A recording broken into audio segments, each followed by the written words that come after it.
I think it's a huge misconception in society that when you're in trouble, back off, sort of social trouble, opinion-wise, back off, or wait for it to settle down, or wait for it to blow over.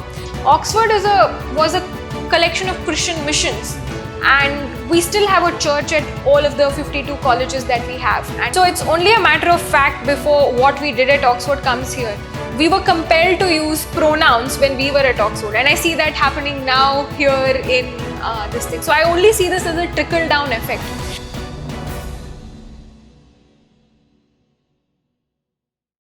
Namaskar and welcome to this special edition of Meet the Author. And today we have with us a very young firebrand author who has come up with her new book, sharing her dream, success, then trauma, and now looking back at her journey through one of the most premier institutions of the world called Oxford University, Rashmi Samant. Rashmi has come up with a book called A Hindu in Oxford. The book, which actually talks about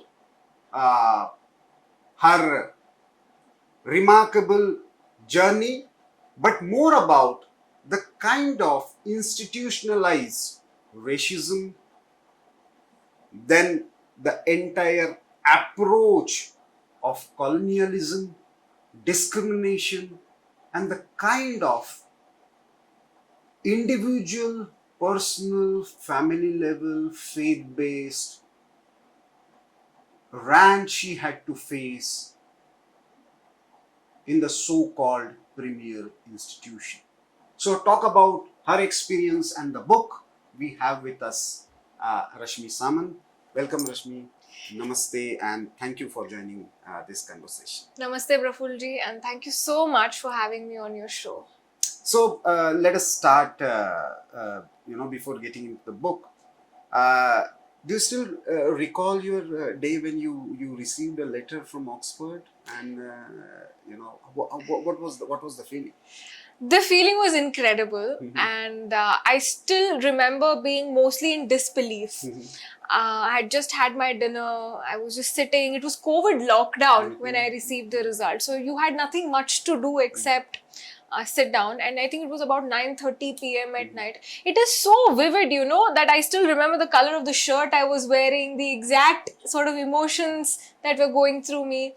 I straight up started crying because it was so overwhelming, and my parents were concerned. What happened? Why are you choking all of a sudden post dinner? What is happening? And what after going there? Because I believe you chose energy systems as your stream, and you had a background about environment studies and sustainability.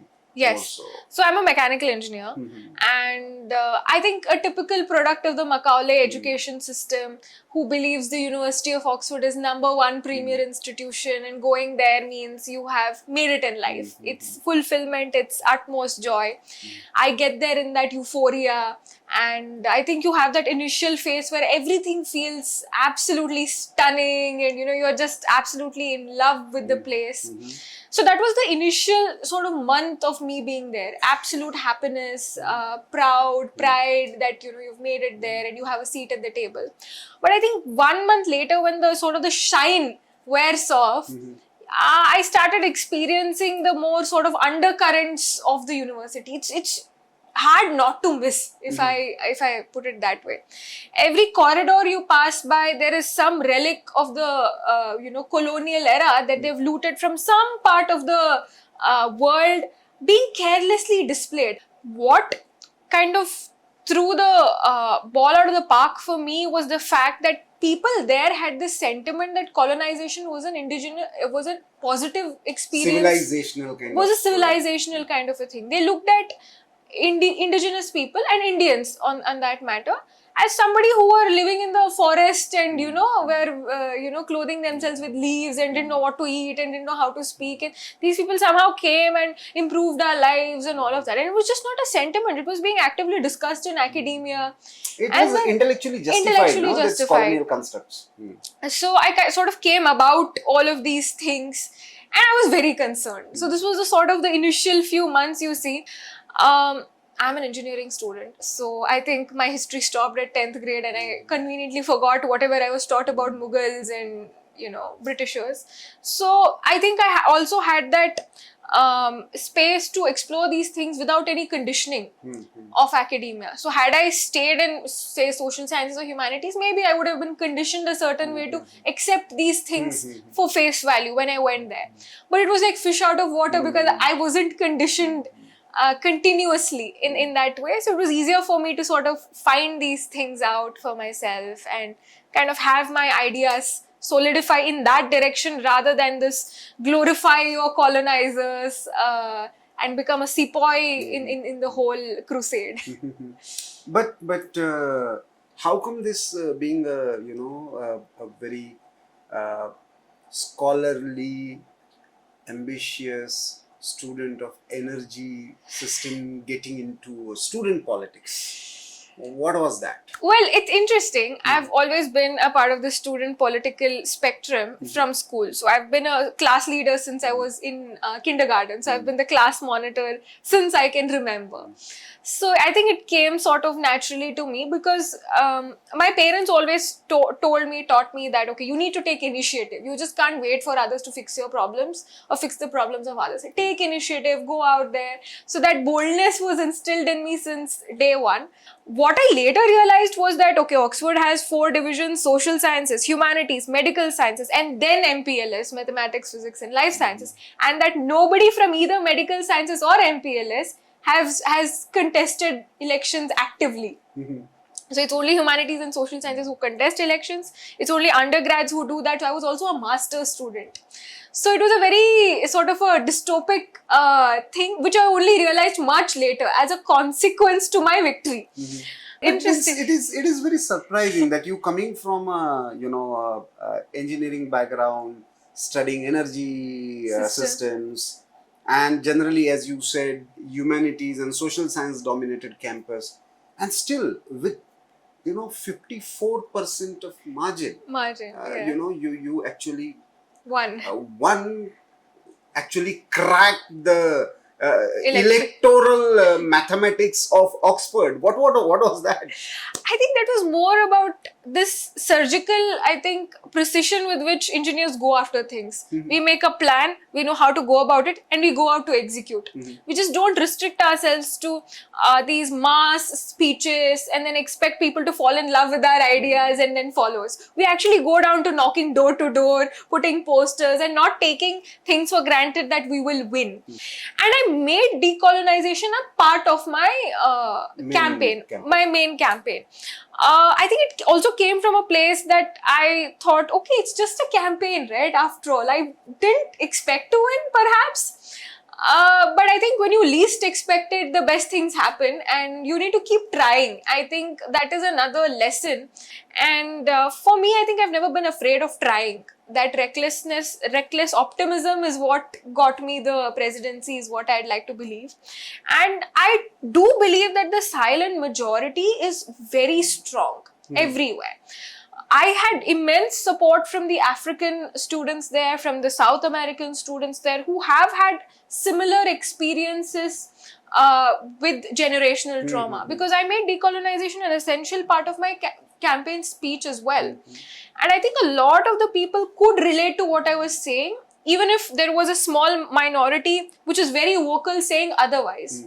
I think the same goes for the Indian political scape as well. Here we see people making large statements, getting central attention in mainstream media, but that does not translate to anything on the ground. So I think I had a bit of an experience with that, with my campaign and victory. So you believe that silent majority actually voted for me? Yes. Okay.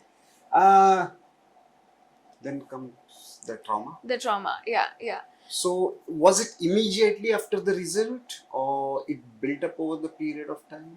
I think it was a slow burn, but it started pretty much a few hours after the election. So the election victory, the result comes out, and campus papers, Indian newspapers, British media, even the British High Commissioner to India tweets saying, okay, this is a living bridge between, Bharat and the United Kingdom. So it's made into a huge diplomatic success, into a huge sort of a success overall with respect to the relations between the countries. So there's euphoria on one side, and then there is these bullies who are filling up my inbox with messages.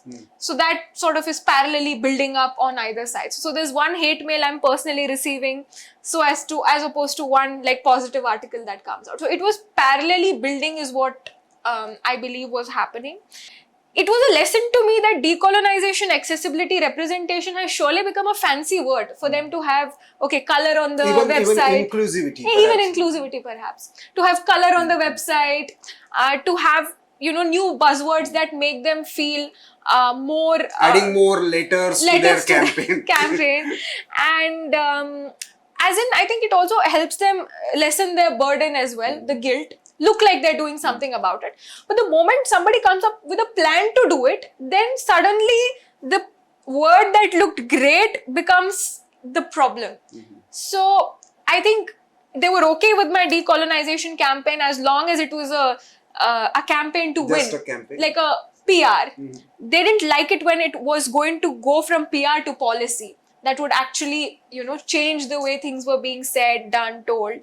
I think that was the root cause, because I just didn't stop. What were the policy measures that actually you suggested or tried to? Well, it was a very, I think, bold move. I called for a review of the entire syllabus of the University of Oxford, and I asked for a consultation, 3-year consultation that would then systematically decolonize each department, each department.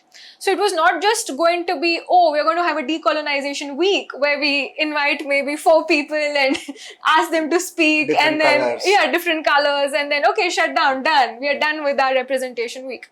It was actually going to fundamentally change the way we looked at the world, how we taught this entire... But there has been this kind of movement for a long time where they are questioning even the a person and the policies of person, like roads, for example, but and still they are not ready to actually change the content.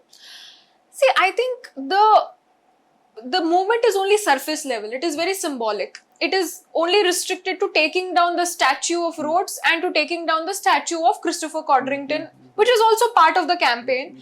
But it does not go on to address how colonization is discussed in the books. It does not address the fact that it was a negative experience for the indigenous people. It does not explain the fact that so much science and knowledge was stolen from the indigenous people. It does not justify the fact that so many people were sent back in time and civilizational advancement because of this. So it does not show it as a negative experience. And it also does not show that current market spaces are actually dominantly, sort of ruled over by the colonial figures. Still the same mindset and same the structures. Mindset and structures. I think they still have monopoly over marketplaces because of how they left the whole world. Even the mind space for that matter. Even the mind space for that matter. And there's no, I think, real change. They've only changed the cover of the book to make it look like, they are suddenly concerned about, because it's not acceptable anymore. History is coming out. So there's only a surface level adjustment being made to pacify people. But there is no real adjustment being made which would actually make a difference in the lives of the people. I think we can only do so much with their apology, right? But if they're willing to come to the table and work cohesively to change the way things are, I think that makes more of a genuine impact for current and future generations. And that is something they're not willing to do. They're happy where they are and they want to continue with that monopoly, continue with that superiority. For that matter, I think even the way universities are ranked is itself a problem. This is something I realized much later. I truly believe that it's not a premier institution, perhaps, and it does not deserve the sort of rank 1 that it has. Due to the competitive advantage also it has had in terms of resources. We've done so much more with less. Look at our Chandrayaan 3 budget. We've done so much more with less.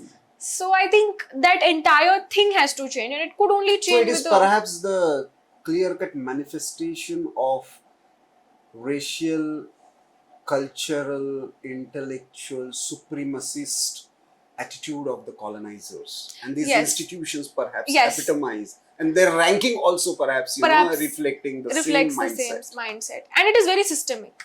So there is an entire system in place, and the minute you threaten the system, that becomes a problem. The minute So you actually have gone through it. Yeah.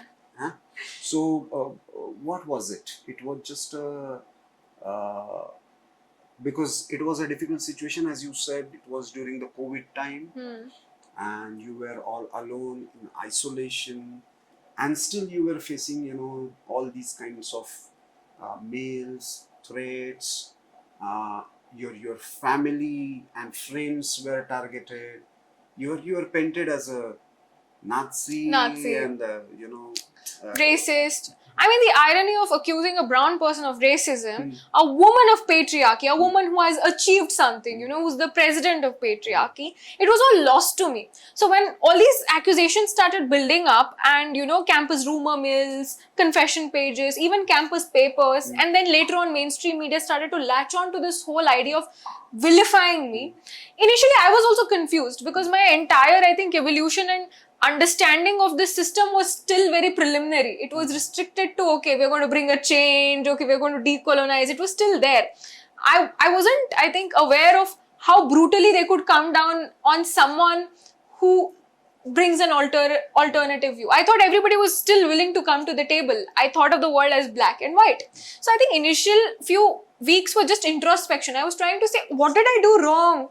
So I was in this entire guilt trip where I was trying to figure out, what did I do wrong? What has gone wrong? Do I apologize? What do I apologize for? So I was just trying to fathom why what is happening was happening. And I was still feeling like, okay, maybe, these accusations are serious. Maybe there's a genuine reason, because you're conditioned to think that way, right? So I think it was that. But what did it for me was when a faculty member actively said that, okay, Rashmi Samant, the Hindu president of Oxford University Students' Union, comes from coastal Karnataka, hotbed of Hindutva, and put up my parents' pictures, blackened their faces, and said Oxford students are not ready for a Hindu president because of her ancestry. I think that's when I truly comprehended what was going on. And that it was the stereotypes, the sort of academic hate, the intellectual biases built over a period of time, which was now coming out as a full-blown attack on a person. And that conditioning was making it okay for the rest of society to see me getting attacked and vilified, and not, empower them to come to my aid. Had it been done on a girl of another community, I don't think it would be acceptable. It would be condemned, and she would be helped, she would be, put into this thing. But I was the one getting death threats. I was the one who was being abused, trolled, who was being bullied, who was being unfairly targeted by even faculty members. And suddenly I was still the villain. And I think that sort of was the whole vilification game, which has... But what was the response of your close friends? You must have made some classmates, some hostel mates. So how supportive they were? How did you handle this situation? Well, it got too much. It got to a point where I actively had to leave Oxford for a month, come back to India, and then go back to sort of allow for the matter to settle. My housemates were extremely sympathetic, but they were from everywhere in the world. Nobody was from Bharat. So they didn't have a very deep understanding of what was really going on. So I think they appropriated and understood the situation in their own ways. Few of them thought of it as vicious cancel culture, which is also a manifestation of the woke movement. And they thought that these people were simply taking certain words out of context and trying to persecute me. Others thought it was sort of political, persecution that happens, and that's something that shouldn't be happening on campuses, but happens in Oxford due to the politicized environment there. So everybody had their own understanding of why things were happening. But I think they all had this consensus that what was happening was wrong and that I was being unfairly targeted. So that was there. But I think again, it's the problem of the silent majority, right? They don't speak up as much as the vocal minority does. Few friends did come out. There was an Australian friend I had who came out and started supporting. He's white, Christian, has nothing to do with, whatever background I have. But he was still out there saying, okay, she's my friend. She's being unfairly targeted. That's not all right. He was being called Nazi. They started finding out his ancestry, where he comes from, and then started finding reasons to cancel him. And I think we all know how diabolical it gets once you are out there to get somebody. Logic, all sorts of logic fails. They will even cancel a tree if they find out that the horse is tied to the tree. So I think logic kind of fails, and they went after the 2-3 people in my close circles who were actively advocating for me. There was a society I had founded on campus, an aviation society for green sort of transition. That society was also forced to shut all of its pages down because their funding was pulled because I was a part of it. So it was vicious, sort of an attack to completely remove me from active society. They just wanted to remove me completely, make sure I'm not a part of anything all. Even green agenda is convenient only if suits ideological, so-called ideological this thing. But how did you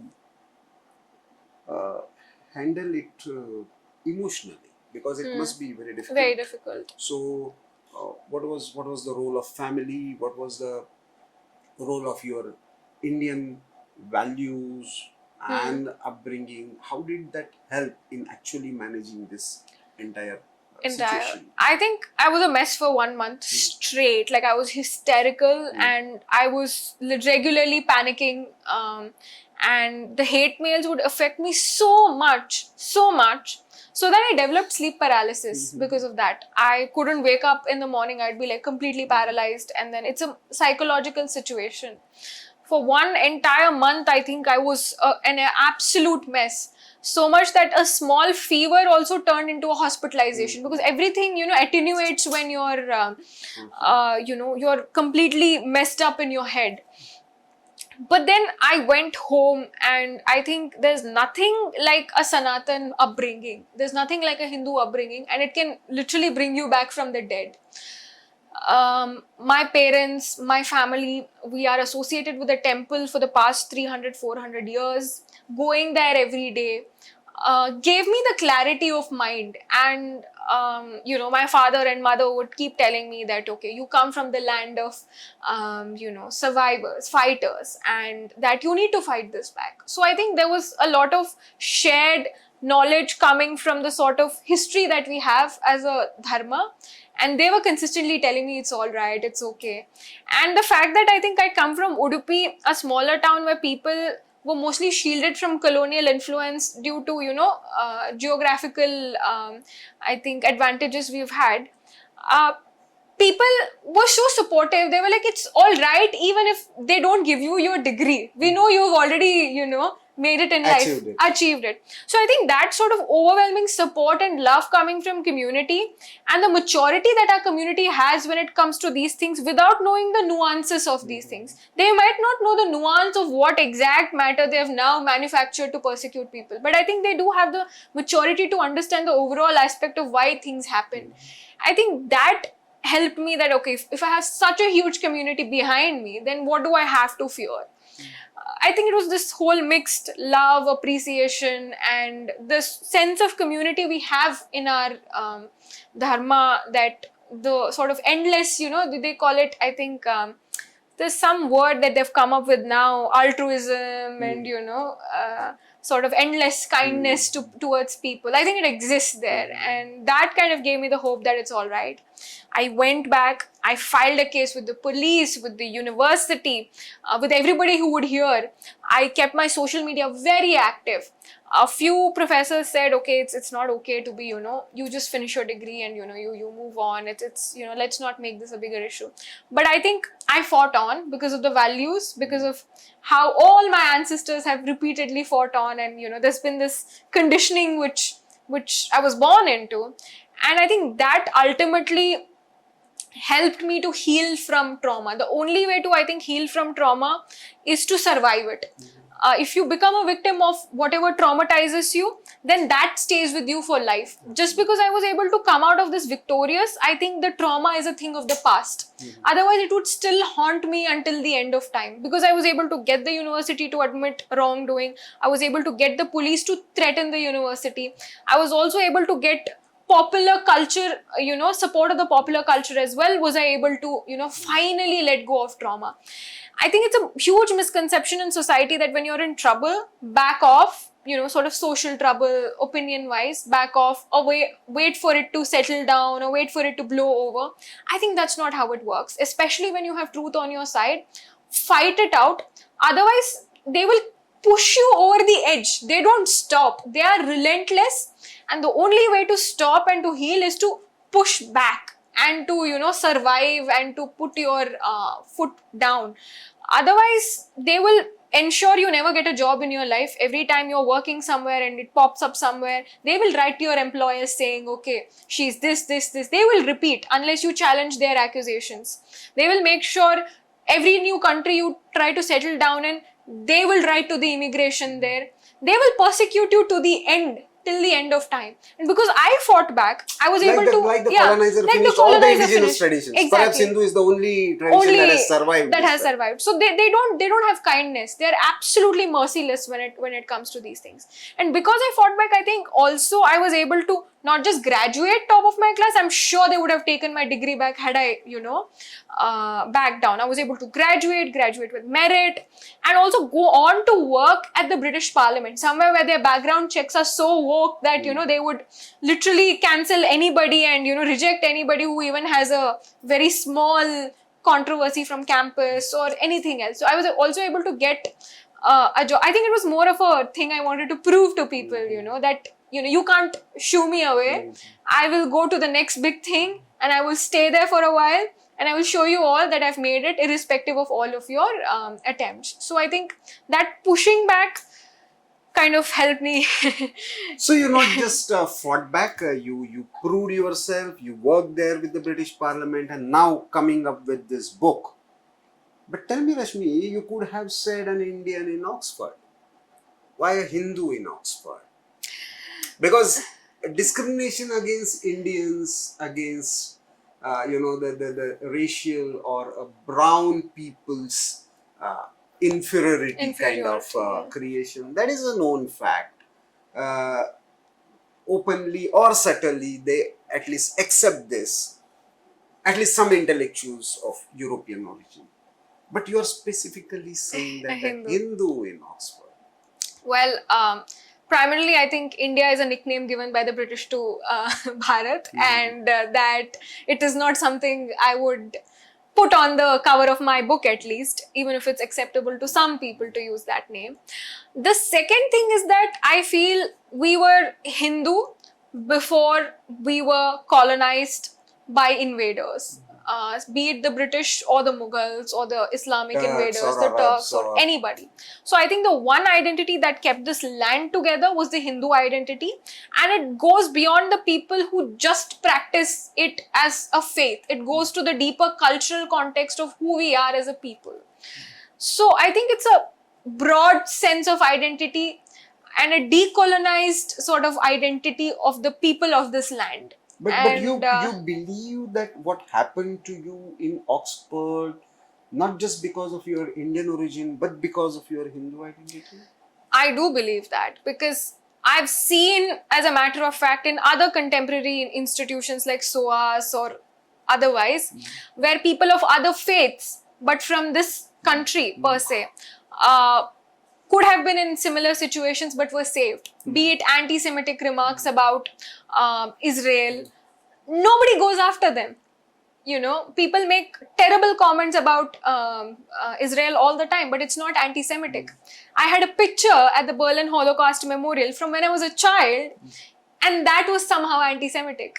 So then I realized that the persecution was also not coming because I'm just, a brown person or a person from the Indian subcontinent or the Bharatiya area. It also was because of an identity that I represent, which has withstood Abrahamic invasion, the very Abrahamic faith which forms the foundation of my institution. So Oxford was a collection of Christian missions, and we still have a church at all of the 52 colleges that we have, and it is a church-based, faith-based educational institution. As much as it is not publicized as one, it is basically, if a temple had a school, how would it be? And if 52 temples came together to form a university, it's pretty much that. And I think these are aspects that we do not delve into, because even they don't want us to identify the root cause of where it all began. So is that the reason that you believe that Yeah, Oxford I is do. still not ready for a Hindu president, yes. And it's the words of their faculty. It's not even my words. but Rashmi, tell me one thing, and last question. Now the same culture, the same thought process, the same kind of cancel culture that you are talking about, or rather anti-Hindu, Hindu-phobic kind of mindset is being imported to the Indian campuses, Indian politics, academia, even media. We experience the same. So how do you see this? This entire now controversy that is happening about Sanatan Dharma, virtually abolition or eradication Conclave. So Well, I see this as a top-down approach. Top of the pyramid is Oxford University, and then all the other universities, all the other education systems which are spawn of the former British colony, be it the Macaulay education system that we follow here, are all somehow then affected by this. And they have a great way of having their education, their theories translate to popular media as well. So it's only a matter of fact before what we did at Oxford comes here. We were compelled to use pronouns when we were at Oxford, and I see that happening now here in this thing. So I only see this as a trickle-down effect, and the only way to effectively cut off is to revamp our education system and to make it completely independent of the influence and the trickle-down effect and foreign, influence on certification on our this thing. And it's a long way to go, I feel, because it will end with virtually changing our education system from an English based education system to one of our own languages. But I think that's a long way to go, and whether this country is ready to make that transition is also a matter of question, I feel. And otherwise, I think we're definitely going to have some after effects or not of what is developed there and what is being created there as a way to start disturbances across the world, as a way to start divide across the world, because it's dividing us more than it's healing us, and to essentially cripple us in the long run. And I think we're already seeing effects of that on campuses right now. So thank you, Rashmi, for talking this entire journey to Oxford and back. And now, viewers, Rashmi has come up with this book, sharing all her experiences, what we discussed and beyond. So I hope this book will be an inspiration for Indian students to see the so-called foreign premier institutions with a pinch of salt. Go there with a more cautious mind that there will be racial colonized kind of discrimination against you, and don't take them for your recognition. You have your own qualities, that confidence, and Rashmi perhaps will inspire us to prove yourself on their turf and still come back and hold your own land, own culture, own position. And I hope this book would be not just a one-off. Rashmi will come up with more sequel to decolonize the education and the mindset in India, on Indian campuses, in Indian media. And Our best wishes to Rashmi for this. Thank you, Rashmi, for making it convenient to attend. Namaste, and thank you, viewers. I hope you would immediately order this book from Garuda Prakashan, A Hindu in Oxford by Rashmi Samant. Thank you very much. Namaste.